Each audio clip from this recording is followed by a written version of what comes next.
कोकणातील प्रत्येक अपडेट जाणून घेण्यासाठी आजच माझे कोकणच्या सोशल मीडिया प्लॅटफॉर्मला लाईक, फॉलो आणि सबस्क्राईब करा। नमस्कार, मी प्रणाली भोसले। माझे कोकणच्या प्राइम टाइम बुलेटिनमध्ये आपल्या सर्वांचं मनपूर्वक स्वागत करते। बुलेटिनला सुरुवात करण्याआधी पाहूयात हेडलाईन्स। मुंबई पुणे महामार्गावर प्रचंड वाहतूक कोंडी, 22 तासांपासून प्रवाशांचे प्रचंड हाल। जनतेच्या सुरक्षिततेला सरकारचे सर्वोच्च प्राधान्य, खासदार सुनील तटकरे यांची महत्त्वाची प्रतिक्रिया। नवी मुंबईत भाजपची मोठी सरशी, सुजाता पाटील बिनविरोध महापौर, दशरथ भगत उपमहापौरपदी विराजमान। महापालिकेवर आता भाजपचा झेंडा। निवृत्त जवानाचे खेडमध्ये आजगणी गावात जंगी स्वागत, खेडच्या सुपुत्राचा गावकऱ्यांकडून मोठा गौरव। महेंद्र कुळे यांची भव्य मिरवणूक, 20 वर्षांच्या देशसेवेचा मोठा सन्मान। आणि प्रचाराची रणधुमाळी आज थंडावणार, मतदारांना गाठण्यासाठी पाहायला मिळते मोठी चढाओढ। पाहुयात सविस्तर वृत्त। मुंबई पुणे महामार्गावर गेल्या 22 तासांपासून भीषण वाहतूक कोंडी निर्माण झाली। यामुळे प्रवाशांना आणि वाहन चालकांना प्रचंड मनस्ताप सहन करावा लागला असून महामार्गावर वाहनांच्या लांबच लांब रांगा लागल्या आहेत। अनेक प्रवासी तासनतास एकाच जागी अडकून पडले। या गंभीर परिस्थितीवर खासदार सुनील तटकरे यांनी आपली भूमिका स्पष्ट केली आहे। वाहतुकीचा प्रश्न निश्चितच महत्त्वाचा आहे, मात्र जनतेच्या जीविताला कोणताही धोका पोहोचू नये यासाठी सरकार सध्या सर्व आवश्यक खबरदारी घेत आहे। प्रशासनाकडून ही कोंडी फोडण्यासाठी युद्धपातळीवर प्रयत्न सुरू असल्याचं त्यांनी नमूद केलंय।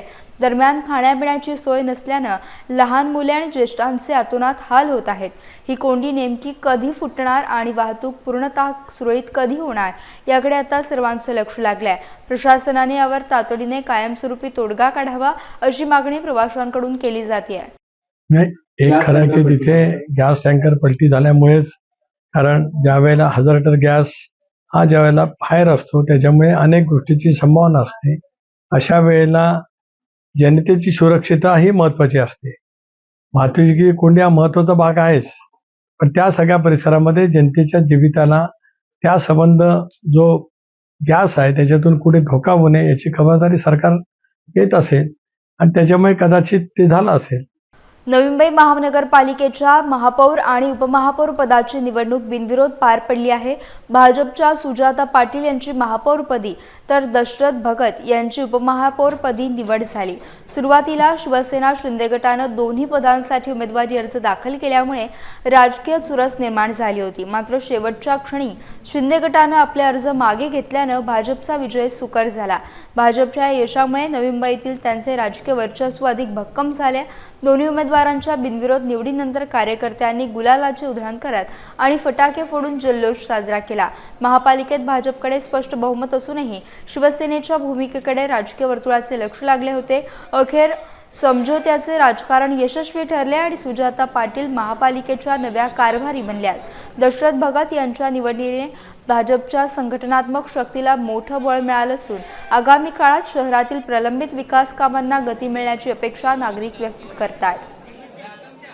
आज ह्या पवित्र सभागृहात आदरणीय देशाचे पंतप्रधान नरेंद्र मोदी साहेब, देशाचे राज्यमंत्री नितीनजी आणि महाराष्ट्राचे मुख्यमंत्री देवेंद्रजी फडणवीस साहेब, आदरणीय गणेशजी नाईक साहेब, आदरणीय संदीपजी नाईक साहेब, संजीवजी नाईक साहेब, सागरजी नाईक साहेब यांच्या सर्वांच्या विश्वासाला साथ देत आणि त्यांनी दिलेल्या संधीला आज मी स्वीकारलेला आहे आणि ह्या पवित्र अशा महापौर पदाचा मी पदभार सांभाळलेला आहे।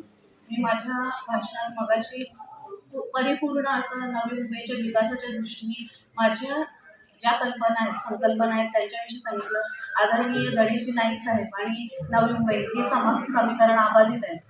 त्यांनी जी पावलं नवी मुंबईसाठी आतापर्यंत उचललेली आहेत ती नेहमीच योग्य आहेत आणि त्यांच्या मार्गदर्शनाने जे काही विजन त्यांनी नवी मुंबईसाठी पाहिलेले आहेत त्या मार्गदर्शनाखाली मला या महापौर पदाचा पदभार सांभाळताना कार्य करायचं आहे। खेड तालुक्यातील आजगणी गावाचे सुपुत्र महेंद्र केरुकुळे हे भारतीय सैन्यातून सेवानिवृत्त होऊन आपल्या गावी परतले आहेत।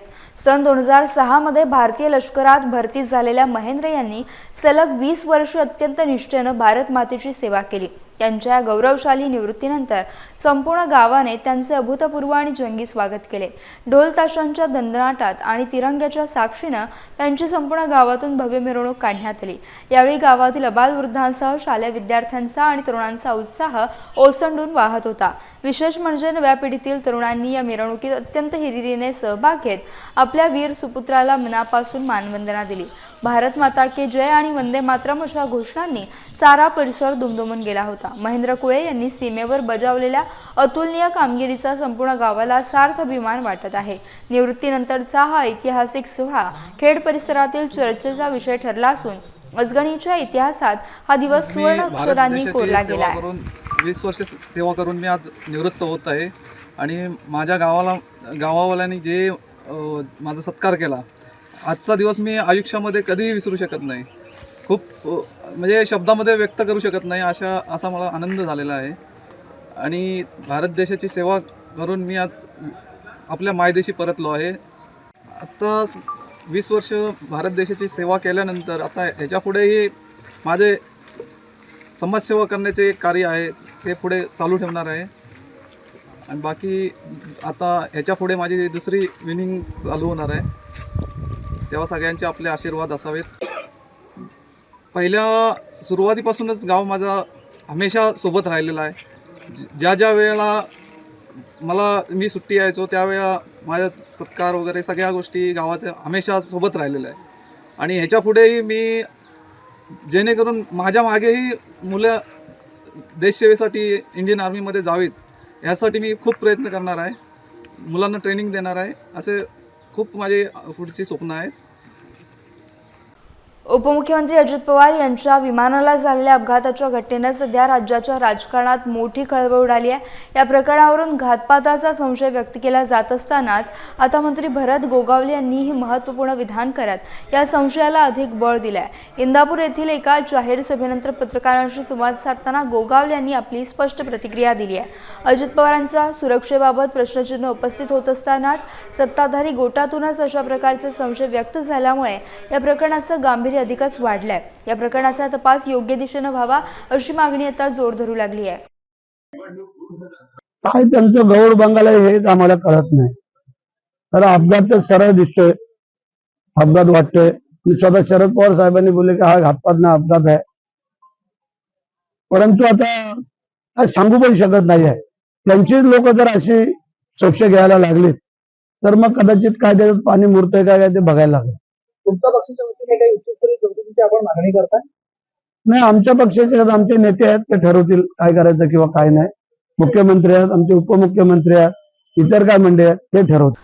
सुनेत्रा पवार यांच्या शपथविधीच्या घाईवरून आता राज्यातील राजकारण चांगलेच तापलंय. शेकापचे सरचिटणीस जयंत पाटील यांनी यावरून भाजप आणि सत्ताधारी गटावर जोरदार टीकास्त्र सोडलंय. अजित पवार यांच्या निधनानंतर झालेल्या या तातडीच्या शपथविधीवर त्यांनी तीव्र आक्षेप नोंदवला. हे मुख्यमंत्री किंवा पंतप्रधान पद नव्हतं, त्यामुळे 15 दिवसानंतर शपथविधी घेतली असती तरी काय बिघडलं असतं, असा जळजळीत सवाल त्यांनी उपस्थित केला. सत्ताधाऱ्यांचे हिंदुत्व हे केवळ सोयीपुरते आहे अशी टीका देखील त्यांनी केली आहे. ज्या दिवशी जळते त्याच दिवशी बाई जळीत झाल्यानंतर घराच्या बाहेर पडते आणि शपथविधी घेते. हे कोण हिंदू धर्मामध्ये आहे काय? जे हिंदू हिंदू बोलून मत मागताय त्यांना हे बोलण्याला त्यांना काय त्यांना लाज लज्जा राहिली नाहीये. 15 दिवसांनी झाला असतं तर काय बिघडते शपथविधी? त्या मुख्यमंत्री नव्हत्या किंवा पंतप्रधान नव्हत्या वारलेल्या व्यक्ती. या सगळ्या गोष्टीचं लोकांना सांगितलं पाहिजे.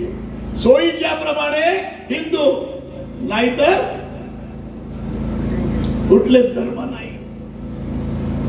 ही जी पद्धत भाजपवाले करतायत ते सगळ्या वेगळ्या गोष्टींनी आहे. शेकापचे सरचिटणीस जयंत पाटील यांनी रायगड जिल्ह्यासह राज्यातील भ्रष्ट प्रवृत्तीवर कडाडून टीका केली आहे। सरकारी कामे मंजूर करून ती प्रत्यक्षात न करताच देयके उचलायची आणि 100% नफा कमवायचा असा नवा गोरखधंदा काही लोकांनी सुरू केल्याचा खळबळजनक आरोप त्यांनी केला आहे। रायगड जिल्ह्यामध्ये हे प्रमाण वाढलं असून अनेक ठिकाणी कागदोपत्री कामे पूर्ण दाखवून सरकारी तिजोरीवर दरोडा टाकला जात असल्याचा आरोप जयंत पाटील यांनी केला। संबंधित प्रवृत्ती पूर्णपणे नष्ट केल्याशिवाय स्वस्थ बसणार नाही असा निर्धार देखील त्यांनी व्यक्त केला।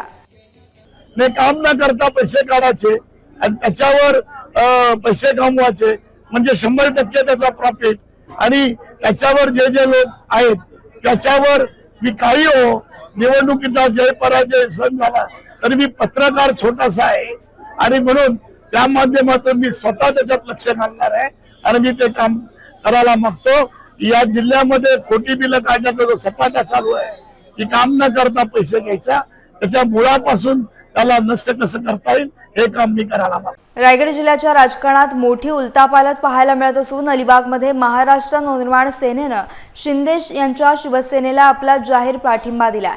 आगामी जिल्हा परिषद आणि पंचायत समिती निवडणुकांच्या पार्श्वभूमीवर मनसेचे अलिबाग तालुका अध्यक्ष सिद्धेश म्हात्रे यांनी महत्त्वाची घोषणा केली आहे। या निर्णयामागे विकास कामांची मोठी भूमिका असल्याचं म्हात्रे यांनी स्पष्ट केलंय। नमस्कार, मी सिद्धू म्हात्रे, मनसे तालुका अध्यक्ष अलिबाग। आज अलिबाग तालुक्यामध्ये जो आम्ही पाठिंबा दिला आहे तो रेवस करंजा या सागरी पुलाला दिलेला आहे व आमदार महेंद्रशेठ दलवी या व्यक्तिमत्वाला आम्ही आज पाठिंबा दिला आहे। मी ऐकून आहे की 2 दशकापासून बॅरिस्टर अंतुले साहेबांचं हे स्वप्न आमदार महेंद्रशेठ दलवी साहेबांनी पूर्ण केलं आहे। या मनसेची भूमिका नेहमीच विकासात्मक राहिलेली आहे, कारण या पुलामुळे आज स्थानिकांना रोजगाराच्या संधी उपलब्ध होतील। पण हे विकास होताना स्थानिकांना तर डावलणार नाही ना, याकडे मनसेचे लक्ष राहणार। खरोखर एकदा आमदार महेंद्रशेठ दलवी साहेबांचं मनापासून आभार या पुलाचं काम चालू केल्याबद्दल व तो लवकरच सेवेसाठी चालू होणार। धन्यवाद आमदार साहेब। गुहागर तालुक्यातील कोंडकारोळ जिल्हा परिषद गटात निवडणुकीचे रणशिंग फुंकले गेले असून भाजप शिवसेना महायुतीचे अधिकृत उमेदवार अपूर्वा बारगोडे यांनी विरोधकांवर जोरदार हल्लाबोल केला। गेल्या 15 वर्षांच्या प्रदीर्घ काळात या परिसरात रस्ते आणि पाणी पुरवठा यांसारख्या अत्यंत मूलभूत सुविधांचा मोठा अभाव दिसून येत असून विरोधकांनी याकडे सपशेल दुर्लक्ष केल्याचा गंभीर आरोप त्यांनी पत्रकारांशी बोलताना केला। खऱ्या अर्थाने विकास हवा असेल तर मतदारांनी महायुतीच्या पाठीशी खंबीरपणे उभे राहावं असं आवाहन त्यांनी यावेळी केलं। येथील परिवर्तनाचा निश्चय नक्कीच फळाला असा ठाम विश्वास त्यांनी व्यक्त केला। बघा, तुम्हाला फक्त 15 ते 20 दिवस दिसत आहेत, पण गेली 4-5 वर्ष आम्ही सतत या सगळ्या गटातून फिरतोय। असं नाहीये की फक्त इलेक्शन आलंय म्हणून आम्ही फिरतोय, पण आता जर आम्हाला पक्षाने जबाबदारी दिली तर आम्ही आता इलेक्शनचा प्रचाराचा भूमिका घेऊन फिरतोय। पण आम्हाला हे दिसतंय की सगळी लोक आमच्याशी कनेक्टेड आहेत आणि खूप चांगला प्रतिसाद आहे। विकासाचे कोणते प्रमुख मुद्दे घेऊन तुम्ही सर्वसामान्यांपर्यंत जाताय? बघा, विकासाचा मुद्दा म्हणाल तर आपल्याला सगळ्यांना दिसतंय की आपले रस्ते, पाणी या मूलभूत गरजा पण लोकांच्या 15 वर्षात पूर्ण झालेल्या नाहीयेत। आता लोक आम्हाला अगदी जे काय कामं सांगतायत, म्हणजे जिल्हा परिषदेच्या वरची कामं आम्हाला सांगितली जात आहेत। लोकांच्या अपेक्षा खूप आहेत आणि आम्ही नक्की आश्वासन देतो की आम्ही 5 वर्षांमध्ये जर निवडून आलो, म्हणजे येणारच आहोत, तर ह्या सगळ्या गोष्टी म्हणजे आमच्या परीने सगळे प्रश्न सोडवण्याचा नक्की प्रयत्न करू। गुहागर तालुक्यातील वेळणेश्वर जिल्हा परिषद गटात सध्या निवडणुकीची रणधुमाळी शिगेला पोहोचली आहे। शिवसेना भाजप महायुतीच्या अधिकृत उमेदवार नेत्रा ठाकूर यांनी या निवडणुकीत आपला विजय निश्चित असल्याचा ठाम विश्वास व्यक्त केला। प्रचारादरम्यान मतदारांकडून मिळणारा उत्स्फूर्त प्रतिसाद पाहता 9 तारखेला विजयाचा गुलाल आपणच उडवू असं त्या आत्मविश्वासानं म्हणाल्या। ठाकूर यांनी यावेळी नाव न घेता आमदार भास्कर जाधव यांच्यावर खोचक टीका केली। वेळणेश्वरच्या सर्वांगीण विकासासाठी जनता महायुतीलाच कौल देईल अशी खात्री ठाकूर यांनी पत्रकारांशी बोलताना व्यक्त केली आहे। खूप चांगला प्रतिसाद आम्हाला जिल्हा परिषद गटातून मिळतोय। माझी ठळक उद्दिष्ट हीच असणार आहेत की आमची म्हणजे रस्ते होतील, पाकाड्या होतील, त्याबरोबर आम्ही रोजगारांसाठी, कारण की आमच्याकडे आता उद्योग मंत्री आदरणीय सामंत साहेब आहेत, त्यांच्या माध्यमातून जर एखादा उद्योग आमच्या इकडे गटात आला तर आम्ही चांगल्या प्रकारे इथली जनता त्यांना साथ देईल आणि आम्ही आज सगळ्या मतदारांचा कौल हा माझ्या बाजूने आहे. ह्या वेळणेश्वर जिल्हा परिषद गटातील सगळ्या जनसमुदायाच्या आशीर्वादाने नेत्रा ठाकूर हाच गुलार ह्या तिन्ही उमेदवार नेत्रा ठाकूर बरोबरचे दोन्ही पंचायत समितीचे उमेदवार हा 9 तारखेला गुलाल हा आमचाच उडणार आणि आम्हाला पूर्ण आत्मविश्वास आहे. कारण की मी जे 10 वर्षात सगळ्या गटात काम केलंय. राज्याचे उपमुख्यमंत्री स्वर्गीय अजितदादा पवार यांचा अस्थिकलश महाड शहरात दाखल झाला असून यामुळे संपूर्ण परिसरात अत्यंत भावुक वातावरण पाहायला मिळाले. शहरातील ऐतिहासिक छत्रपती शिवाजी महाराज चौकात हा अस्थिकलश सर्वसामान्य नागरिकांच्या आणि कार्यकर्त्यांच्या दर्शनासाठी ठेवण्यात आला होता. यावेळी राष्ट्रवादी काँग्रेसचे प्रदेश सरचिटणीस हनुमंत जगताप आणि महाडच्या माजी नगराध्यक्षा स्नेहल जगताप यांनी उपस्थित राहून अस्थिकलशाचे मनोभावे दर्शन घेतले. स्नेहल जगताप यांनी यावेळी आपल्या भावना व्यक्त करताना अजितदादांच्या लोककल्याणकारी कार्याचा गौरव केला. याप्रसंगी राष्ट्रवादी काँग्रेसचे अनेक प्रमुख पदाधिकारी, स्थानिक कार्यकर्ते, ग्रामस्थ मोठ्या संख्येने उपस्थित होते. उपस्थितांनी पुष्पचक्र अर्पण करून आपल्या लाडक्या नेत्याला भावपूर्ण श्रद्धांजली वाहिली, ज्यामुळे शहरात पोलिसांचा मोठा बंदोबस्त देखील तैनात करण्यात आला होता. राष्ट्रवादी काँग्रेस पक्षातील नव्हे तर संपूर्ण सर्व पक्षीय लोकांना अंत्यविधीचं दर्शन त्या ठिकाणी घेता येणं शक्य झालेलं नसताना आपण हे आज अस्थिकलश महाडमध्ये आणण्याचं कारणच सुद्धा आहे की जगाला, संपूर्ण ह्या महाराष्ट्राला ज्यांच्यामुळे खऱ्या अर्थानं काम करण्याची प्रेरणा पावलोपावली मिळत गेली, ती प्रेरणा कायम ठेवत असताना संपूर्ण कार्यकर्त्यांमध्ये पुन्हा एकदा आपल्या हक्काचा कामाचा माणूस आपण गमावल्यानंतर सुद्धा तीच प्रेरणा कायम त्यांच्यामध्ये जागृत राहावी आणि त्यांचं दर्शन, अंतिम दर्शन या ठिकाणी घेत असताना त्याच ऊर्जेनं येणाऱ्या सर्व संकटांना मात करत त्याच ताकदीनं आपण उभं राहिलं पाहिजे. या भावनेतनं आज या अस्थिकलशाचं दर्शन आम्ही सर्व मंडळींनी या निमित्ताने. उरणमध्ये महाराष्ट्र राज्याचे माजी उपमुख्यमंत्री अजितदादा पवार यांच्या अस्थिकलशाचे भावपूर्ण पूजन करण्यात आले. मुंबईहून बारामतीकडे विमान प्रवासादरम्यान झालेल्या भीषण अपघातात त्यांचे दुःखद निधन झाल्याने संपूर्ण महाराष्ट्र शोकाकुल आहे. यानिमित्त उरणमध्ये भव्य शोकसभेचं आयोजन करण्यात आलं होतं. राष्ट्रवादी काँग्रेसचे उरण तालुका अध्यक्ष परीक्षित ठाकूर यांच्या नेतृत्वात आनंदी हॉटेलमध्ये ही विशेष शोकसभा पार पडली. यावेळी विविध राजकीय पक्षांच्या नेत्यांनी आणि कार्यकर्त्यांनी उपस्थित राहून या निर्भीड लोकनेत्याच्या आठवणींना उजाळा दिला. उपस्थितांनी अस्थिकलशाचे दर्शन घेऊन अजितदादांना भावपूर्ण श्रद्धांजली अर्पण केली. त्यानंतर माणकेश्वर येथील समुद्रकिनाऱ्यावर अत्यंत शोकाकुल वातावरणात अस्थींचे विसर्जन करण्यात आले. यावेळी उपस्थितांनी त्यांच्या पवित्र आत्म्यास चिरशांती मिळावी यासाठी ईश्वरचरणी प्रार्थना केली. या भीषण घटनेमुळे उरण तालुक्यासह संपूर्ण राज्यात मोठी राजकीय पोकळी निर्माण झाल्याची भावना सर्व स्तरातून व्यक्त केली जाते. शोकसभेसाठी आज आम्ही सर्व हजर झालो होतो पक्षाचे पदाधिकारी, परंतु अजितदादा आमच्यामधून निघून गेले ते अजूनपर्यंत आम्हाला विश्वास बसत नाही. असं कुठेतरी वाटतं की कुठून तरी अजितदादा आमच्यात पुन्हा सामील होतील. कदाचित थोड्या कालासाठी ते गायब झाले असतील आणि अचानक पुन्हा आम्हाला ते सरप्राईज गिफ्ट देतील आणि ते स्वतः आमच्यामध्ये सामील होतील, अशी एक भावना अजूनपर्यंत आमच्या मनामध्ये आहे. आणि आज त्यांची अस्थि विसर्जनाचा कार्यक्रम आम्ही इथे ठेवला होता, शोकसभा आयोजित केली होती. सर्व पक्षाचे कार्यकर्ते, बाकीच्या पक्षांचे कार्यकर्ते इथे जमा झाले होते. प्रत्येकाने त्यांच्या आठवणींना उजाळा दिला आहे, त्यांच्या आठवणी सांगितल्या आहेत आणि आज आम्ही सर्व त्यांच्या आठवणीने भावूक झालेलो आहोत. शब्दांनाही कोडं पडलेलं आहे की बोलायचं काय, सांगायचं काय, कशा पद्धतीने त्यांना आपण हे करायचं, काही गलत नाही. आज माननीय आपले लाडके उपमुख्यमंत्री व आमचे पक्षाचे राष्ट्रीय अध्यक्ष आदरणीय दादा आज आपल्यात नाही आहे, हे विश्वासच बसत नाही. आपल्या ह्याच्यात आपण भरपूर म्हणजे दुःखात आहोत आम्ही आणि अशा प्रसंगी सर्वसामान्यांना तिकडे जाऊन दर्शन घेता नाही आलं, म्हणून पक्षाच्या वतीने प्रत्येक तालुक्यात पाठवलं अस्थिकलश आणि त्याचा उरणकराई दर्शन घेतलं. त्याबद्दल सर्वांना म्हणजे तेवढं तरी मनाला हे वाटलं की त्यांना दादांच्या अस्थिकलशाचं दर्शन घेता आलं आणि त्यांच्या अस्थीचे आज विसर्जन आपल्या मानकेश्वर केगाव येथील मानकेश्वर मंदिर समुद्रकिनारी होत आहे. त्याबद्दल सुद्धा आपल्याला बोरणकरांना एक अभिमानाची गोष्ट आहे की अजितदादांचे अस्थिकलश आज आपल्या इकडे विसर्जित होत आहेत. खारेपाट ही केवळ निवडणूक नसून ती अस्तित्वाची लढाई आहे असा सणसणीत इशारा शेतकरी कामगार पक्षाचे सरचिटणीस जयंत पाटील यांनी दिला. अलिबाग येथील अंबेपूर जिल्हा परिषद मतदारसंघात आयोजित महाविकास आघाडीच्या प्रचार सभेत ते बोलत होते. यावेळी त्यांनी विरोधकांवर कडाडून टीका केली. खारेपाटात कमळ कधीच फुलणार नाही, इथली माती आणि जनतेची निष्ठा केवळ लाल बावट्यासोबत राहील असा ठाम विश्वास त्यांनी व्यक्त केला.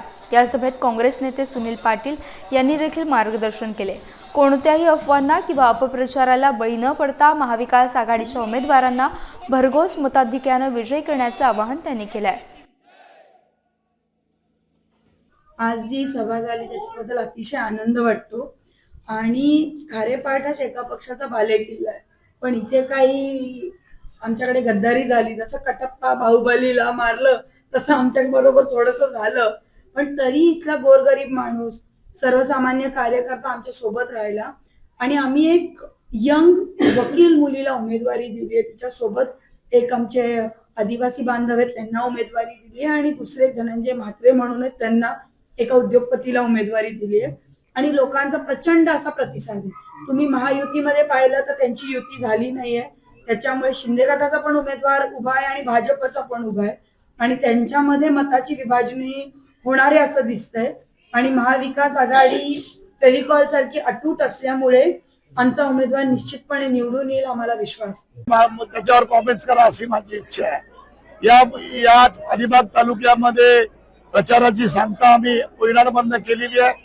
कोयनाडच्या व्यापारी मित्रांनी मला या ठिकाणी जे लहानपणापासून माझे मित्र आहेत त्यांनी त्या अग्रांनी बोलवलं. सगळी व्यवस्था ही या ठिकाणी त्यांनी केली आणि एक जिद्दीनं आणि देशाने ही निवडणूक आम्ही लढतोय आणि बदल्याच्या रूपानं लढतोय आणि त्यामुळे मला वाटतं या ठिकाणी 100% यश आम्हाला या ठिकाणी घ्यायचं आहे आणि त्याची मला चुणूक दिसते. काल दुपारी हे ठरलं ही मीटिंग घ्यायचं आणि आज इथे हजारो लोक या बैठकीला आले. एक वेगळा उत्साह आणि 100% यश मिळवण्याची जिद्द पक्षाच्या कार्यकर्त्यांमध्ये. हे असे याच्यापेक्षा मोठमोठे मी नावं घेत नाहीत, ते आमचे मित्र झालेले आहेत. त्यांना आम्ही पाडून इथे निवडून आलेलो आहोत. त्याच्यामुळे आम्हाला काय त्यातला फरक वाटत नाही. निवडत असते पण इथला मतदार इथला कार्यकर्ता एवढा जागृत आहे की त्या कार्यकर्त्याला कशाचीही पर्वा नसते. त्याला एकच लक्ष आहे, माझा लाल बावटा या ठिकाणी कसा फडकत राहील आणि तो कायमचा राहील आणि तो फडकला की गोरगरिबांची कामं त्या माध्यमातून करू अशी भूमिका आज कार्यकर्त्यांची मला तालुक्यात फिरताना दिसते. रायगड जिल्ह्यातील इंदापूर येथे जिल्हा परिषद आणि पंचायत समिती निवडणुकीच्या रणधुमाळीत राष्ट्रवादी काँग्रेसच्या वतीनं भव्य प्रचार सभा आयोजित करण्यात आली होती. या महत्त्वपूर्ण सभेला पक्षाचे प्रदेशाध्यक्ष खासदार सुनील तटकरे यांनी मार्गदर्शन केलं. यावेळी जिल्हा परिषद उमेदवार दिशा जाधव आणि पंचायत समिती उमेदवार मनीषा मालोरे यांच्या विजयाचा निर्धार करत उपस्थित कार्यकर्त्यांनी जोरदार शक्तीप्रदर्शन केलं. यावेळी सभेत बोलताना सुनील तटकरे यांनी राजकीय क्षेत्रातील मोठ्या घडामोडींवर सविस्तर प्रकाश टाकला.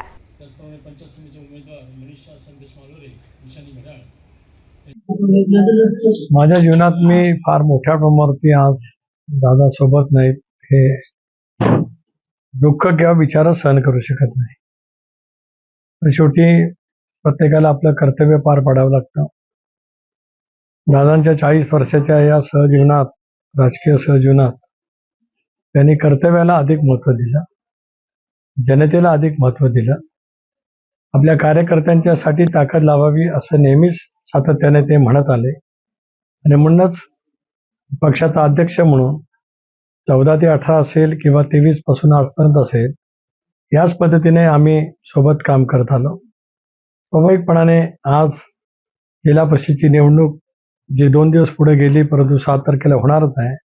अशा वेळेला ज्या कार्यकर्त्यांनी ज्या सहकार्याने प्रचंड मेहनत घेतली त्यांच्यासाठी जनतेच्या समोर जाणं हे माझं कर्तव्य आहे. पण ते माझ्या भावना व्यक्त करत असताना अंतःकरणामध्ये निर्माण झालेली पोकळी मी न थांबवू शकत, पण तरी पण कर्तव्याच्या भावनेतून मी या ठिकाणी आलेलो आहे. पंचायत समिती आणि जिल्हा परिषद निवडणुकीसाठी गेल्या 15 दिवसांपासून सुरू असलेला धडाकेबाज प्रचार आज अखेर थांबणार आहे। आज रात्री ठीक 10 वाजता प्रचाराच्या तोफा थंडावतील। या निवडणुकीच्या रणधुमाळीत सर्वच राजकीय पक्षांनी आपली पूर्ण ताकद पणाला लावली आहे। सभा आणि बैठकांच्या माध्यमातून उमेदवारांनी मतदारांच्या घराघरात पोहोचण्याचा आटोकाट प्रयत्न केला। या दरम्यान एकमेकांवर होणारे आरोप प्रत्यारोप राजकीय वर्तुळात चांगलेच चर्चित राहिले। विन्हेरे करंजाडी मतदारसंघात शिवसेना गटाची एक महत्त्वाची सभा पार पडली। या सभेत युवा नेते विकास गोगावले यांनी शिरगाव ग्रामपंचायतीसह जिल्हा परिषदेचे उमेदवार सोमनाथ ओझरडे यांच्यावर जोरदार हल्लाबोल केला। आता या राजकीय संघर्षाचा मतदानावर नेमका काय परिणाम होतो हे पाहणं औत्सुक्याचं ठरेल। अमित मोरेचा काही महिन्यापूर्वी मला फोन आला, काय करायचं कसं करायचंय। मी पण त्याला सांगितलं, महाराज तुम्हाला कुणाला कल्पना नाही, पण आज मला उघड कराव्या लागतात काही गोष्टी। राजकारणामध्ये काही गोष्टी उघड नसतात करत, काही गोष्टी उघड कराव्या लागतात योग्य वेळेला। त्याला मी सांगितलं, बोला अमित आज तुला संधी आहे, तू शिवसेने पक्षामध्ये आहे, निलेश टाटरेंना आपण निवडून द्यायचं आहे। तुला ZP मध्ये कॉप वरती घ्यायची जबाबदारी भरत शेठच्या वतीने विकास गोगावले शब्द देतोय। याच्यापेक्षा आम्ही काय द्यायला पाहिजे होतं? त्यांना पटलं नाही, त्यांना वाटलं नाही, मग निष्ठा कुठं गेली काय आम्हाला कळलंच नाही। पक्षाची निष्ठा जी होती ती निष्ठा कुठं गेली हे आम्हाला समजलंच नाही। मंडळी, मला आता त्या एवढ्या खालच्या पातळीवर कोणावर टीका करायची नाहीये। आपण टीका कोणावर करतो? जे आपल्यासोबत काम करणारे कार्यकर्ते आहेत। आता 225 सरपंचांचं मी नेतृत्व करतो। एका जर का शेमड्या ग्रामपंचायतचं जर का मी बोलायला लागलो तर मग विकास गोगावले पण त्याच पातळीचा होईल। माणगाव तालुक्यातील गोरेगाव जिल्हा परिषद निवडणुकीचे रणांगण आता चांगलेच तापले। मंत्री भरत गोगावले यांचे निकटवर्तीय आणि ग्रामस्थांचे लाडके कार्यकर्ते भूषण जाधव यांनी अपक्ष उमेदवार म्हणून रिंगणात उडी घेतली आहे। काही दिवस ठाणे येथे वैद्यकीय उपचार घेत असल्याने जाधव प्रचारापासून दूर होते, मात्र आता त्यांनी पूर्ण ताकदीने पुनरागमन केलंय। बुधवारी आयोजित पत्रकार परिषदेत त्यांनी आपली भूमिका स्पष्ट केली आहे। भूषण जाधव यांच्या सक्रिय एंट्रीमुळे गोरेगावमधील राजकीय समीकरणे पूर्णपणे बदलण्याची शक्यता निर्माण झाली असून जनतेमध्ये सध्या याच विषयाची जोरदार चर्चा रंगली आहे। आपल्याला सांगू इच्छितो की सगळ्या बहुजनांच्या विचाराने मी आज जिल्हा परिषदेसाठी उभा आहे आणि मी आपल्या सगळ्या बहुजनांची एक थोडीशी दिलगिरी व्यक्त करतो, कारण जेव्हापासून मी फॉर्म भरला त्या फॉर्म भरल्यानंतर माझा फोन एक 5 ते 6 दिवस रिचेबल नॉट रिचेबल होता। त्याचं कारण मुद्दा म्हणजे की मला हॅटॅक आला होता आणि आजची जी पत्रकार परिषद घेण्याचं खरं कारण म्हणजे की लोकांनी माझ्याबद्दल अफवा केली होती की भूषण जाधव यांनी पैसे घेऊन कुठेतरी फरार झालेला आहे। मी असं काही केलेलं नाही आहे। मी आपल्यासाठी म्हणून मी ही परिषद घेतलेली आहे की मी कुठेही फरार झालो नव्हतो। मला हॅटॅक आला होता म्हणून मी ॲडमिट होतो आणि आज परत मी तुमच्यासाठी रिंगणात उभा आलेलो आहे आणि माझी निशाणी आहे ती म्हणजे रिक्षा आणि वामनदादा कदम यांचं स्वप्न घेण्यासाठी मी इथे उभा राहिलेलो जोडून की जे काय आपण आता रिक्षा जी आपण निशाणी दिलेली आहे या निशाणीच्या समोर बोट दाबा हे बटन दाबून तुम्ही आम्हाला प्रचंड मताने बहुमताने विजय करा आणि जे काय कामं आहेत ते आमच्याकडनं स्वखुशीने करून घ्या। माणगाव तालुक्यातील खरवली येथे मंत्री भरत गोगावले यांच्या उपस्थितीत शिवसेनेची भव्य विजय संकल्प सभा पार पडली। यावेळी गोगावले यांनी कलिंगड उत्पादक शेतकऱ्यांच्या समस्या तातडीने मार्गी लावण्याचं आश्वासन दिलंय। तसेच पेणमधील प्रस्तावित शिवस्मारकाचं काम लवकरच सुरू होणार असल्याचं त्यांनी जाहीर केलं। आगामी निवडणुकीत स्वाती नवघणे आणि रचना थोरे यांना ऐतिहासिक बहुमताने विजयी करण्याचं आवाहन त्यांनी केलं आहे। तर दुसरीकडे निलेश थोरे यांनी विरोधकांचा खरपूस समाचार घेत सडकून टीका केली आहे। समाजाचा एवढा पुळका आहे, कुणबी समाजावर जर हे खरंच एवढं राजकारण करतात तर मग आमचे अनिल भाऊ कोणत्या समाजाचे आहेत? मी आज या ठिकाणी छत्रपती शिवाजी महाराजांच्या साक्षीने या ठिकाणी जाहीर करतो की होय, त्यांना समाजाला जर खरंच मतदान करायचं असेल, खरंच त्यांना समाजाची एवढी काळजी असेल तर मी माझा ह्या निवडणुकीतून माझी पत्नी माघार घ्यायला तयार आहे. मधून प्रत्येक ठिकाणी फिरले तेव्हा मी लोकांच्या डोळ्यातले अश्रू बघितले. 15-15 वर्ष म्हणतात आमच्याकडे सत्ता आहे पण रस्ते नाही झालेले आहेत, कोणाकडे लॅम्प नाही आहेत म्हणजे लाईटचे. त्याच्यामुळे मला असं वाटतंय की आपल्या माध्यमातून आता हा सगळा मतदार जागा झालेला आहे आणि त्यांना बदल घडवायचा आहे आणि त्याच्यामुळे सगळे आपले मतदार सज्ज झालेले आहेत. आपले अनिल दादा असतील, निलेश थोरे असतील आणि सर्वच व्यासपीठावरचे पदाधिकारी असतील, त्यांच्या माध्यमातून आपलं सर्वच मतदारांना आव्हान आहे की तुम्ही जास्तीत जास्त धनुष्यबाण आणि कब्बशी या निशाणीवर 7 तारखेला भरघोस मतदान करायचं आहे. पेण तालुक्यातील वढाव येथे आयोजित प्रचार सभेत आमदार महेंद्र दळवी यांनी भाजपवर जोरदार टीका केली. भाजपमध्ये सध्या आंधळे बहिरे राजकारण सुरू असून रविशेठ पाटील यांचे राजकीय साम्राज्य उद्ध्वस्त करण्याचा डाव आखला जात असल्याचा घणाघात त्यांनी केला. अनेक वर्ष निष्ठावान राहिलेल्या मिलिंद पाटील यांना तिकीट नाकारल्यानं कार्यकर्त्यांमध्ये तीव्र संताप आहे. यावेळी उपस्थित महिलांना धनुष्यबाण या चिन्हावर मतदान करण्याचे जाहीर आवाहन करण्यात आले. या प्रसंगी उमेदवार मिलिंद पाटील, राजेश मोकल आणि गोरखनाथ पाटील उपस्थित होते. भाजपकडून दुर्लक्षित झाल्यानंतर मिलिंद पाटील यांनी शिवसेनेत प्रवेश केला. 9 फेब्रुवारी रोजी गुलालाची उधळण करत विजयाचे तोरण बांधण्याचा ठाम निर्धार यावेळी कार्यकर्त्यांनी व्यक्त केला. भारतीय जनता पार्टीचं जे आता राजकारण चालू आहे ते आंधळे, बहिरे आणि मुके अशीच एक संघटन तयार झाले की आम्हालाही कळत नाही नक्की की आम्ही कुठला शब्द कशा पद्धतीने त्यांच्या कानावरती की डोळ्यासमोर या सगळ्या बोलावं. काही महामाग सुपारी घेऊन आलेत, राष्ट्रवादी सुपारी घेतली, शिवसेनेला बाहेर काढायचं हा सगळा गेम प्लॅन त्यांनी केला. पण मी मातब्बर राजकारणी नक्की आहे. खासदार महोदय त्याच्यामध्ये लीड करत होते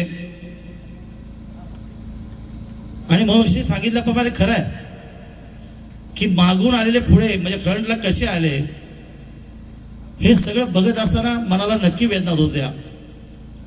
रविशेठना मी बोललो की रविशेठ बघा थोडंसं आपण वेगळ्या विचाराने एकत्र जाऊया.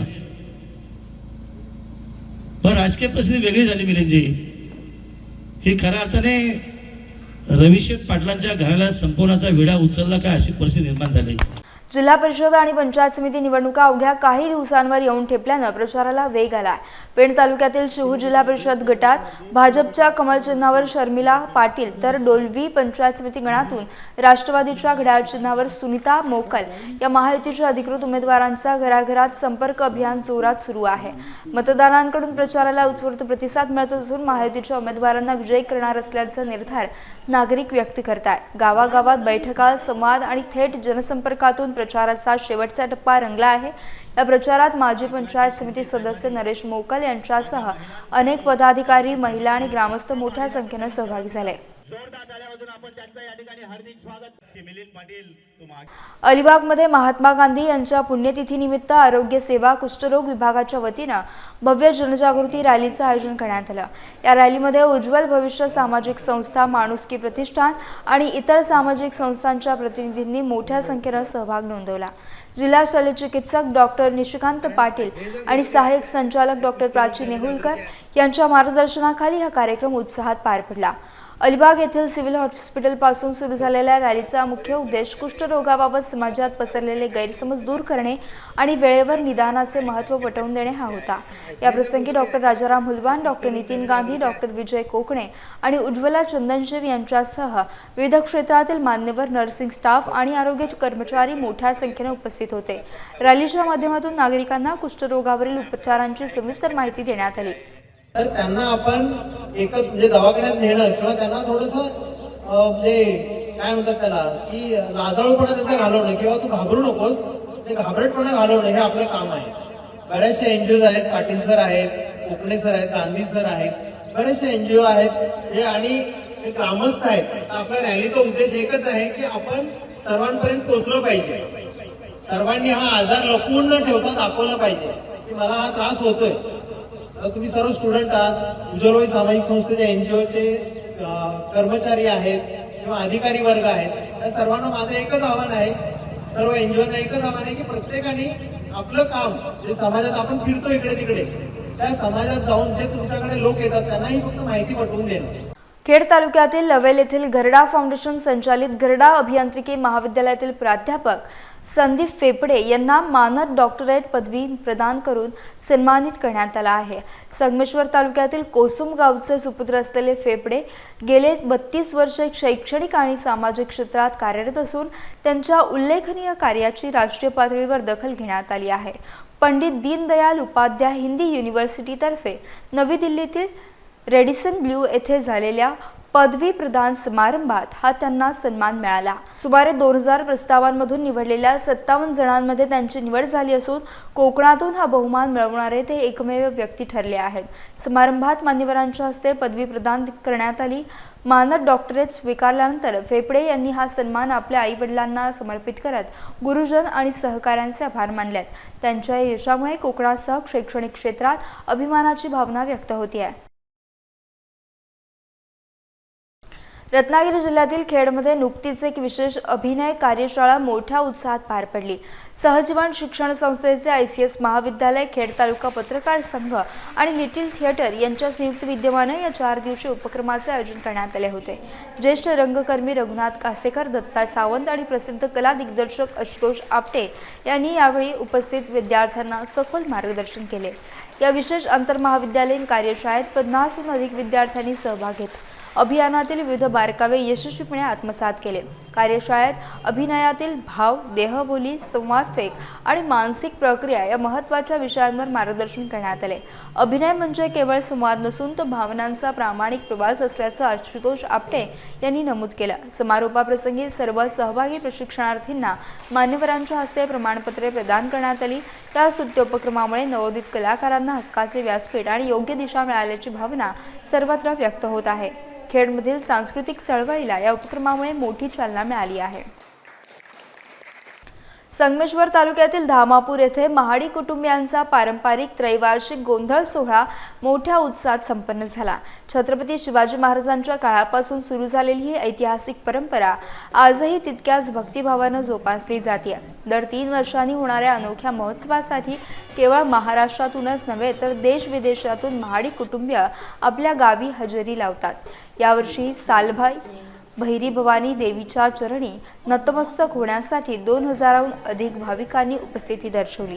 हातात काकडा नाचवत भक्तांनी केलेला जयघोष आणि ढोल ताशांच्या गजरानं परिसर दुमदुमून गेला होता। सलग 3 दिवस चाललेल्या सोहळ्यात विविध धार्मिक विधी आणि सांस्कृतिक कार्यक्रमांची रेलचेल पाहायला मिळाली। संपूर्ण रत्नागिरी जिल्ह्यात या उत्सवाची विशेष ख्याती असून पंचक्रोशीतील नागरिक मोठ्या संख्येने सहभागी झाले होते। खरोखर ती दुमदुमकार या युगापासून झालेलं आहे। युग 4 झाले, कृतायुग, त्रेतायुग, द्वापारयुग आणि आता कलियुग चालू आहे। या 4ही युगात भवानीचा गोंधळ, भैरीचा गोंधळ ही प्रथा प्रत्येकाच्या कुलदेवतामध्ये आहे। ज्याच्या कुलदेवतेमध्ये भैरी आणि भवानी हे कुलदेवत आहे त्या ठिकाणी हा गोंधळाचा कार्यक्रम अखंड महाराष्ट्र राज्यामध्ये केला जातो। या कार्यक्रमाला दुजोरा दिला तो छत्रपती शिवाजी महाराजांनी। त्यांच्या काळात हा कार्यक्रम वाढीला लागला। त्याच्या आधी कार्यक्रम होता, परंतु राजाने त्या कार्यक्रमात प्रत्यक्ष भाग घेऊन भवानी देवीला त्यांनी पूजलं आणि आपलं हिंदवी स्वराज्य स्थापन केलं। अशा प्रकारची जनमानसामध्ये त्यांची ख्याती आहे। त्यामुळे त्या कार्यक्रमाचं स्वरूप द्विगुणित झालं आणि तो कार्यक्रम प्रत्येकाच्या घराघरामध्ये होऊ लागला। सर्व लोक एकवटू लागली आणि देवीचा प्रसादही भक्षण करून देवीचा आशीर्वाद घेऊन ते आपापल्या घरी जाऊ लागले। समस्त महाडिक भावकीची कुलदैवत माता भैरी भवानी सालबाई या मातेचा जागरण गोंधळ गेली अनेक पिढ्या या ठिकाणी या धामापूरमध्ये चालू आहे। तशी वर्ष सांगता येणार नाहीत, पण अगदी पिढी जात आज संपूर्ण कार्यक्रम या ठिकाणी चालू आहे आणि जी परंपरा आहे पिढी जात ती चालवण्याचा आजपर्यंत संपूर्ण प्रयत्न संपूर्ण महाडिक भावकीच्या वतीने आम्ही करतोय। आणि या कार्यक्रमाला साधारणपणे संपूर्ण महाराष्ट्र आणि महाराष्ट्राच्या बाहेरील लोक किंबहुना परदेशातनं सुद्धा लोक 3 वर्षांनी 3 दिवस हे महाडिक संपूर्ण येत असतात आणि हा सोहळा अतिशय फार मोठा सोहळा या ठिकाणी साजरा होत असतो। आणि इथे आल्यानंतर प्रत्येक आपला जो महाडिक परिवार आहे आपले या ठिकाणी मातेचरणी आपलं गाराणा घालून आपला दुःख हरपण्यासाठी देवीला प्रार्थना करतात। आणि आजपर्यंत आपल्या देवीची ख्याती आहे की आजपर्यंत जे जे मनोकामना या ठिकाणी आपण व्यक्त केल्यात त्या संपूर्ण मनोकामना आज मातेच्या कृपेने पूर्ण झालेल्याचा प्रत्येकाला अनुभव आहे. यासह बुलेटिनमध्ये वेळ झाली. इथेच थांबण्याची भेटूयात नवीन बुलेटिनसह. तोपर्यंत तुम्ही कुठेही जाऊ नका. पाहत राहा फक्त माझे कोकण.